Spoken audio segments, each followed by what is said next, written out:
ബാർക്കോഴ വിവാദത്തിൽ ഗൂഢാലോചനക്കാർ ആരൊക്കെയെന്ന് തനിക്കറിയാമെന്ന് ധനമന്ത്രി K M Mani.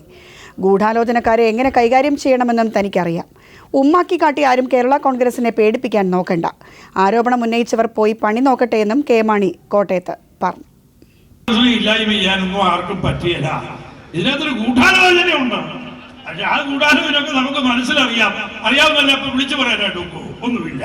ഗൂഢാലോചനയുണ്ട്. ആ ഗൂഢാലോചനക്കാരെ കൈകാര്യം ചെയ്യേണ്ട സമയത്ത് നമ്മൾ കൈകാര്യം ചെയ്തോളാം. അത് മാത്രമേ പറയാനുള്ളൂ. അതുകൊണ്ട് ഞാന് എന്റെ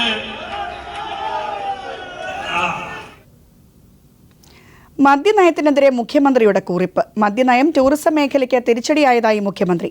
ബാങ്കേഴ്സ് സമിതിക്ക് നൽകിയ കുറിപ്പിലാണ് വിവാദ പരാമർശമുണ്ടായത്. മദ്യനയത്തെ താൻ വിമർശിച്ചെന്ന വാർത്തയോട് മുഖ്യമന്ത്രി ഉമ്മൻചാണ്ടി ക്ഷുഭിതനായി പ്രതികരിച്ചു. ബാങ്കേഴ്സ് സമിതിയുടെ മിനിറ്റ്സിലെ പിഴവ് മാധ്യമങ്ങൾ തെറ്റായി വ്യാഖ്യാനിച്ചതാണെന്നാണ് മുഖ്യമന്ത്രി പറയുന്നത്. മദ്യനയത്തെ താൻ വിമർശിച്ചെന്ന വാർത്ത അടിസ്ഥാനരഹിതമാണെന്ന വിശദീകരണവുമായാണ് മുഖ്യമന്ത്രി ഉമ്മൻചാണ്ടി രംഗത്തെത്തിയത്. സംസ്ഥാനതല ബാങ്കേഴ്സ് സമിതി യോഗത്തിന്റെ മിനിറ്റ്സിലാണ് മദ്യനയത്തെ എതിർത്ത് മുഖ്യമന്ത്രിയുടേതായുള്ള കുറിപ്പ് പ്രസിദ്ധീകരിച്ചിരുന്നത്. പുതിയ മദ്യനയം കായൽ ടൂറിസത്തെ പ്രതികൂലമായി ബാധിച്ചെന്നും വിനോദസഞ്ചാരികളെ കേരളത്തിൽ നിന്നും അകറ്റാനേ മദ്യനയം ഉപകരിക്കുമെന്നും കുറിപ്പിൽ പറഞ്ഞിരുന്നു.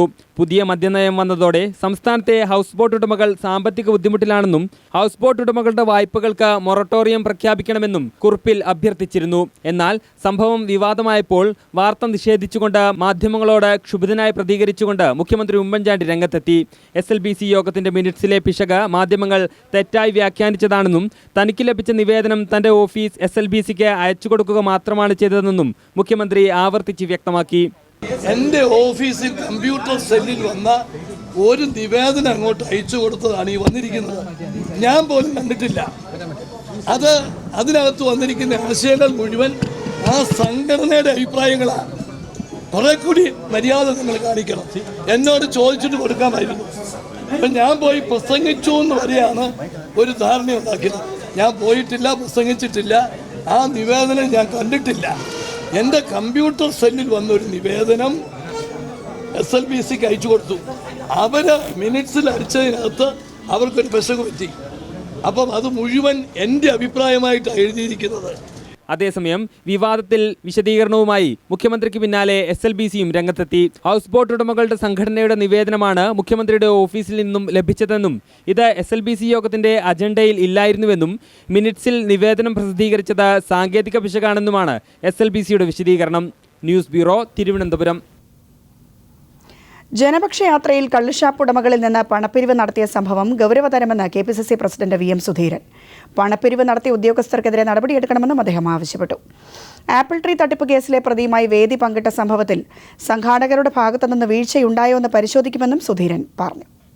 പല വിവാദങ്ങളിലും പെട്ടിട്ടുള്ള ഒരു പാർട്ടി പ്രവർത്തകൻ വേദി പങ്കിട്ടതായി റിപ്പോർട്ടുണ്ട്, വാർത്തകളിൽ വന്നിട്ടുണ്ട്. അദ്ദേഹം ഹാരമണിയിക്കാൻ വന്നപ്പോഴേ അത് തടഞ്ഞിരുന്നു. പിന്നെ ശരിക്കും പറഞ്ഞാൽ അദ്ദേഹം മറ്റത്തിരുന്നു എന്നുള്ളത് പിന്നീടാണ് മനസ്സിലായത്. ഏതായാലും ഈ കാര്യത്തിൽ സംഘാടകരുടെ ഭാഗത്തുനിന്ന് വല്ല വീഴ്ചയുണ്ടോ, എന്താണ് ഇതിൽ സംഭവിച്ചത് എന്നുള്ളത് അതും പാർട്ടി അന്വേഷിക്കുന്നുണ്ട്. ശ്രീ ബാബു പ്രസാദിനെ തന്നെയാണ് ആ ചുമതല ഏൽപ്പിച്ചിട്ടുള്ളത്.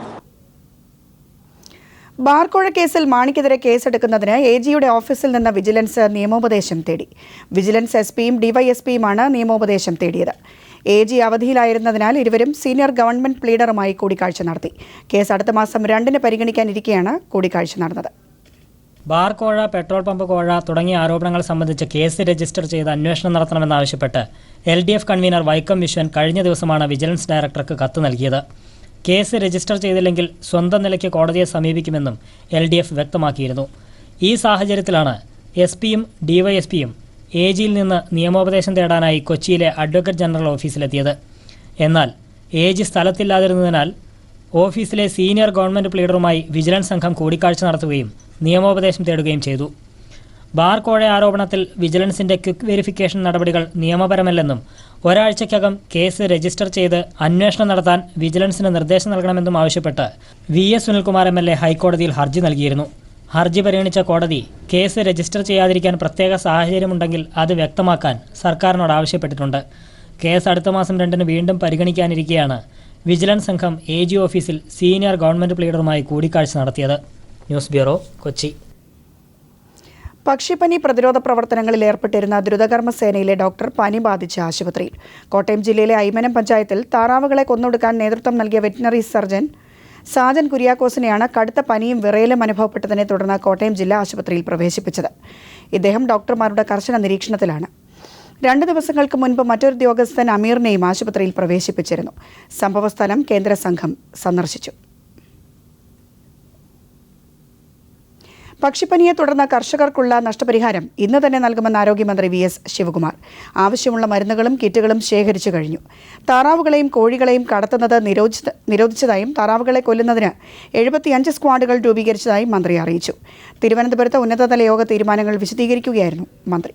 VS ശിവകുമാർ, രമേശ് ചെന്നിത്തല എന്നിവർക്ക് പുറമെ ആരോഗ്യവകുപ്പ് secretary doctor Elangovan, director PK Jameela, മൃഗസംരക്ഷണ വകുപ്പ് ഡയറക്ടർ V ബ്രഹ്മാനന്ദൻ തുടങ്ങിയവർ പങ്കെടുത്തു. കർഷകരുടെ ആശങ്ക കണക്കിലെടുത്ത് നഷ്ടപരിഹാര തുക ഇന്ന് തന്നെ വിതരണം ചെയ്യാൻ യോഗത്തിൽ തീരുമാനമായതായി മന്ത്രി VS ശിവകുമാർ അറിയിച്ചു. 4500 ടാബ്ലറ്റുകൾ ഇന്നുച്ചയ്ക്ക് മുമ്പ് എത്തിച്ചേരും. 1395 ടാബ്ലറ്റുകളുണ്ട്. 30,000 ടാബ്ലറ്റ് നാളെ രാവിലെ എത്തിച്ചേരും. 20,000 പീപ്പിൾ പ്രൊട്ടക്ഷൻ കിറ്റുകൾ കരുതലായി സംഭരിക്കും. 4500 ഗുളികകൾ ഇന്ന് തന്നെ എത്തിച്ചേരും. 3 ലക്ഷം ഗുളികകൾ ടെൻഡറിലൂടെ കരുതിവെക്കാനും യോഗത്തിൽ തീരുമാനമായി.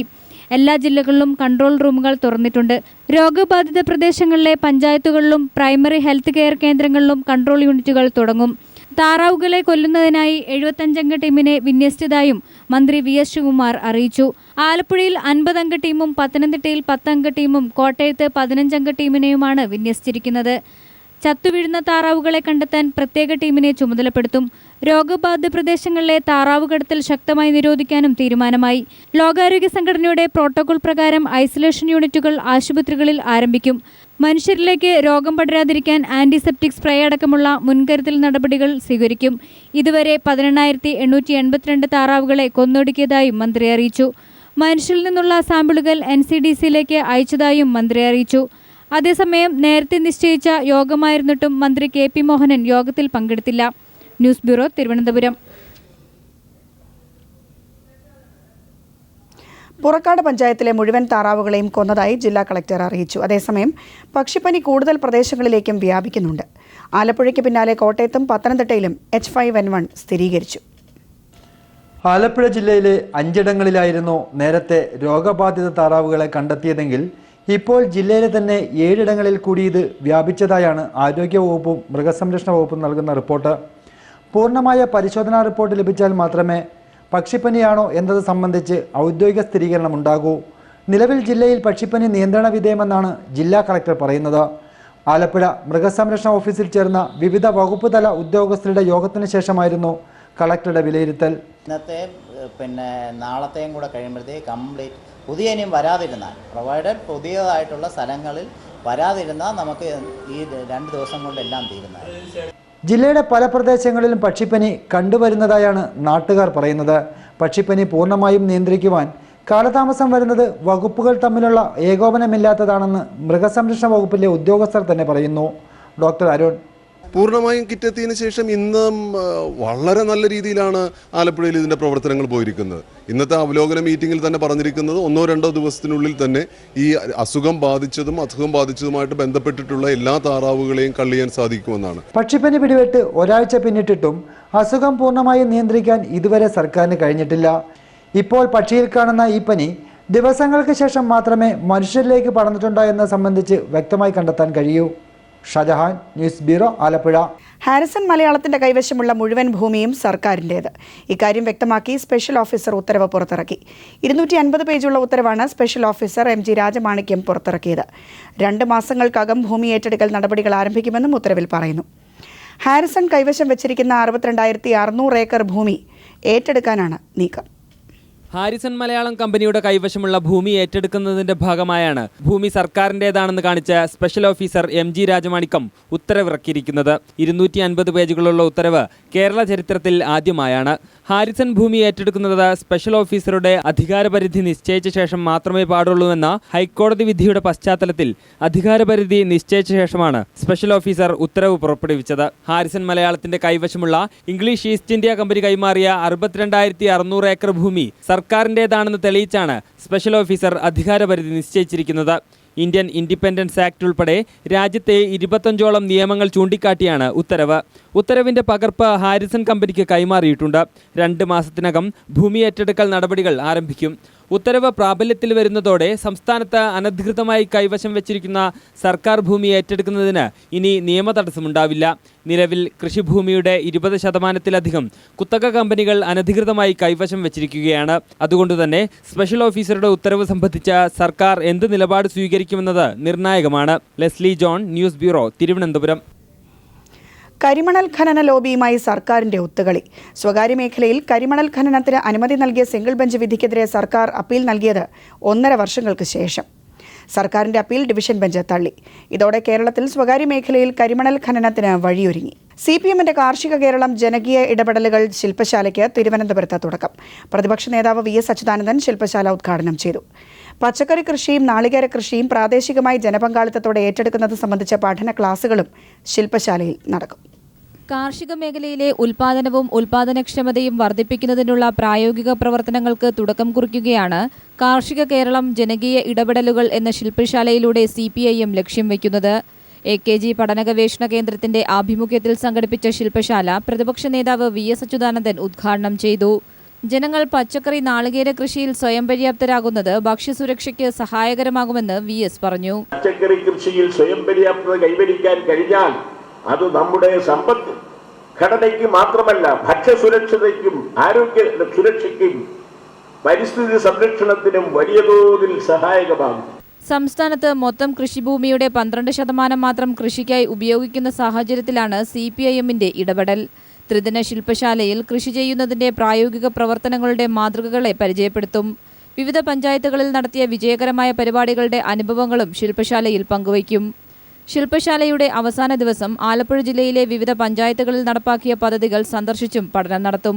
സംസ്ഥാനത്തെ വിവിധ ഭാഗങ്ങളിൽ നിന്നായി 300ഓളം പ്രതിനിധികളാണ് ശില്പശാലയിൽ പങ്കെടുക്കാനായി എത്തിയിട്ടുള്ളത്. ഉദ്ഘാടന സെഷന്റെ അധ്യക്ഷൻ കോടിയേരി ബാലകൃഷ്ണനായിരുന്നു. CPIM സംസ്ഥാന secretary Pinarayi Vijayan, TM Thomas Isaac, EP Jayarajan തുടങ്ങിയവരും ശില്പശാലയിൽ പങ്കെടുത്തു. 30-ന് ആലപ്പുഴയിൽ നടക്കുന്ന സമാപന സമ്മേളനത്തിൽ CPIM സംസ്ഥാന സെക്രട്ടറി പിണറായി വിജയൻ കാർഷിക നയപ്രഖ്യാപനം നടത്തും. News bureau, Thiruvananthapuram. പാഠ്യപദ്ധതി സംഘപരിവാർ ആയുധമാക്കി മാറ്റാനുള്ള നീക്കം ഉപേക്ഷിക്കണമെന്ന് പ്രതിപക്ഷ നേതാവ് VS അച്യുതാനന്ദൻ. CBSE പഠന സഹായികളിൽ മാറ്റം വരുത്തി വിദ്യാഭ്യാസ മേഖലയെ കാവ്യവൽക്കരിക്കാനുള്ള ശ്രമം രാഷ്ട്രത്തിന്റെ ഭാവിയെ അപകടത്തിലാക്കുമെന്നും അദ്ദേഹം പറഞ്ഞു. Chief secretary EK Bharat Bhushan അധികാര ദുർവിനിയോഗം നടത്തിയെന്ന് തെഹൽക്ക. വ്യോമയാന ഡയറക്ടർ ജനറൽ ആയിരിക്കെ സ്വകാര്യ വിമാന കമ്പനികളിൽ നിന്ന് വഴിവിട്ട ആനുകൂല്യങ്ങൾ കൈപ്പറ്റി. റോബർട്ട് വധേര അടക്കമുള്ളവരെയും കമ്പനികൾ സ്വാധീനിച്ചുവെന്നും തെഹൽക്ക.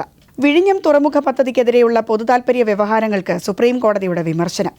പരിസ്ഥിതി വിഷയങ്ങൾ മുൻനിർത്തി പൊതുതാൽപര്യ ഹർജി നൽകി പദ്ധതികൾ അട്ടിമറിക്കാനുള്ള ശ്രമങ്ങൾ രാജ്യത്ത് നടക്കുന്നുണ്ടെന്ന് സുപ്രീം കോടതി കുറ്റപ്പെടുത്തി. വിഷയവുമായി ബന്ധമില്ലാത്തവരാണ് ഹർജികൾ നൽകുന്നതെന്നും സുപ്രീം കോടതി പറഞ്ഞു. കൊല്ലം ഈസ്റ്റ് പോലീസ് സ്റ്റേഷനിലെ കസ്റ്റഡി മരണത്തിൽ പ്രതികളായ പോലീസുകാർ ജയകുമാർ, വേണുഗോപാലൻ എന്നിവർക്ക് ജീവപര്യന്തം തടവും പിഴയും ശിക്ഷ. കൊല്ലം ജില്ലാ അഡീഷണൽ സെഷൻസ് കോടതിയാണ് ശിക്ഷ വിധിച്ചത്. പ്രതികൾ 1 ലക്ഷം രൂപ വീതവും കസ്റ്റഡിയിൽ കൊല്ലപ്പെട്ടതിനാൽ സർക്കാർ പലിശ സഹിതം 2 ലക്ഷം രൂപയും കൊല്ലപ്പെട്ട രാജേന്ദ്രന്റെ അമ്മ രാജമ്മയ്ക്ക് നൽകണമെന്നും കോടതി വിധിച്ചു. 2005-ലാണ് മൊബൈൽ മോഷ്ടിച്ചെന്നാരോപിച്ച് കൊട്ടാരക്കര സ്വദേശിയായ രാജേന്ദ്രനെ കൊല്ലം ഈസ്റ്റ് പോലീസ് കസ്റ്റഡിയിലെടുത്ത് മർദ്ദിച്ച് കൊന്നത്.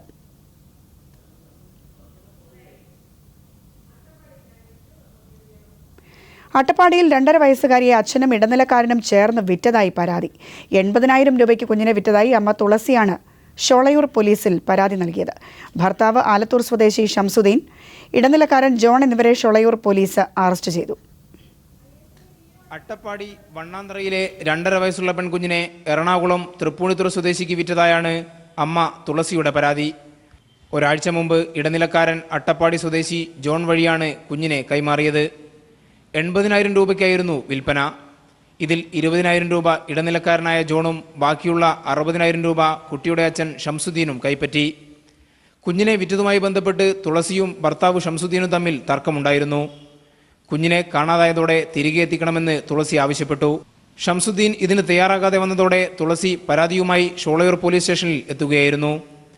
പോലീസ് നടത്തിയ അന്വേഷണത്തിലാണ് ഷംസുദ്ദീനും ജോണും പിടിയിലായത്. ഇരുവരെയും ചോദ്യം ചെയ്തതിന്റെ അടിസ്ഥാനത്തിൽ കുഞ്ഞിനെ കണ്ടെത്താനുള്ള ശ്രമം പോലീസ് ആരംഭിച്ചിട്ടുണ്ട്.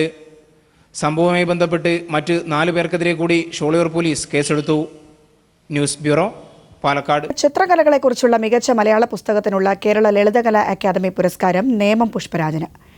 കാനായി കുഞ്ഞിരാമൻ ബൃഹദാകാരങ്ങളുടെ ശില്പി എന്ന പുസ്തകത്തിനാണ് അവാർഡ്. 10,000 രൂപയും പ്രശസ്തി പത്രവും ഫലകവും അടങ്ങുന്നതാണ് അവാർഡ്. ഡിസംബർ അവസാന വാരം പുരസ്കാരം സമ്മാനിക്കും. ശബരിമലയിൽ വൻ ഭക്തജനത്തിരക്ക്. ഈ തീർത്ഥാടന കാലം ആരംഭിച്ചതിന് ശേഷമുള്ള ഏറ്റവും വലിയ ഭക്തജനത്തിരക്കാണ് ഇന്ന് സന്നിധാനത്ത് അനുഭവപ്പെട്ടത്. 12 വിളക്ക് പ്രമാണിച്ചും വൃശ്ചികാരംഭത്തിൽ മാലയിട്ട വ്രതാരംഭം തുടങ്ങി 12 ദിവസങ്ങൾ പൂർത്തിയാക്കിയതിനു ശേഷം ഭക്തജനങ്ങൾ സന്നിധാനത്ത് എത്തിത്തുടങ്ങിയതുമാണ് തിരക്ക് അനുഭവപ്പെടാൻ കാരണം. മരക്കൂട്ടം മുതൽ നടപ്പന്തൽ വരെ ഭക്തജനങ്ങളുടെ നീണ്ട നിര കാണാമായിരുന്നു. ഇനിയുള്ള ദിവസങ്ങളിൽ സന്നിധാനത്ത് തിരക്കേറുമെന്നാണ് ദേവസ്വം അധികൃതരുടെ വിലയിരുത്തൽ.